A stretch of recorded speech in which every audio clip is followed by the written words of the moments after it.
Time చూడు friends, ఈ చదువు లేదా మనప్పుడే అవుతుంది ఎంత మంచిగా ఉంటూ. మా పాపకి ఏదో ప్రాజెక్ట్ వర్క్ అట, అలా పడుకోబెట్టి ఇగో ప్రాజెక్ట్ వర్క్ చేస్తున్నాం మేము.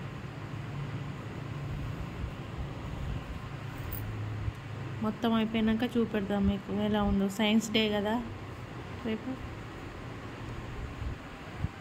ఇట్లా కష్టపడతాడు మా వారు. అప్పుడు అవుతా మా ఆయన కలెక్టర్ అవు.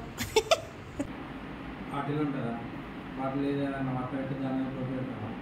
సడన్గా విజిట్ సీసాలు పడతాడు. ఆ ప్రయోగం చేద్దామని పోస్ట్ సీసా జేబు పెట్టుకున్నాం. అలా కోటేసిన నడతాంటే పడి తిరిగింది.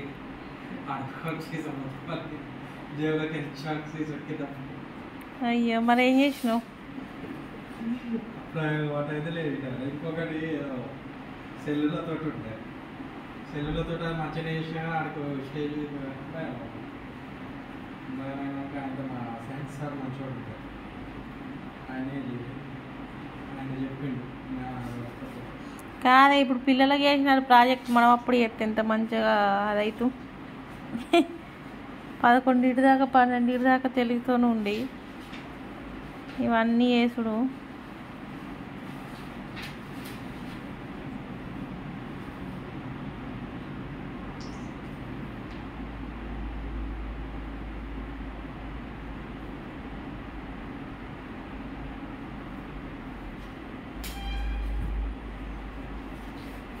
టైం కరెక్ట్ 11 అవుతుంది.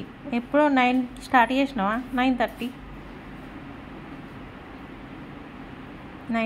స్టార్ట్ చేసినాం. 11 అవుతుంది, ఇంకా అయిపోలేదు. ఇక పొద్దుగాల వేసినాక వావ్ మస్తు చేసినావు డాడీ మమ్మీ అంటారు, కానీ ఎంతసేపు తెలుగుతూ ఉన్నావు అనేది చూడరు వాళ్ళు. చెత్తయు అంత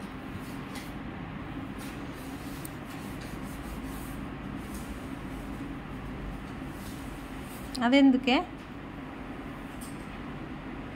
షేప్ అవుట్ అయింది.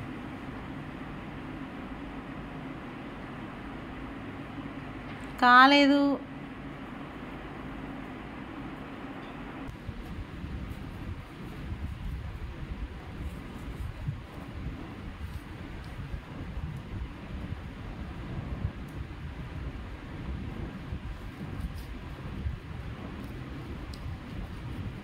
మళ్ళీ మనం ఎట్లా నన్నవో స్కూల్కి ఎట్లా పోయినావా ఎట్లా వచ్చినావా అని అడగటోళ్ళు కాదు. సైకిల్ మీద పోతాం, లేకపోతే బస్సు పోతాం, ఎట్లనే పోతాం. ఇప్పుడు నడుచుకుంటూ పోతాం. ఇప్పుడు పోవాలి, దించి రావాలి, టైం అయిందంటే పోవాలి, తీసుకురావాలి.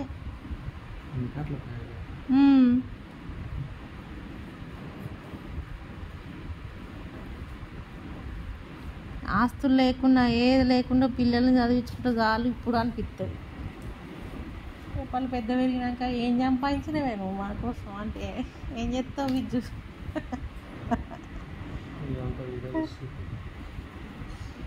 ఈ వీడియోలే సాక్షి.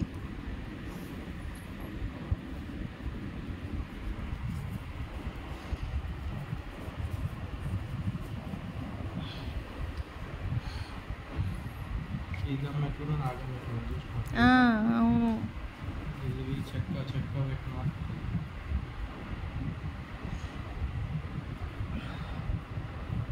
వచ్చినప్పుడు మళ్ళీ ఇట్లా భూమిలోకి వస్తాయి. భూమిలో ఇనికిపోయి మళ్ళీ చెరువులోకి వస్తాయి. ఫైనలీ ప్రాజెక్ట్ ఇలా అయింది. ఓకే,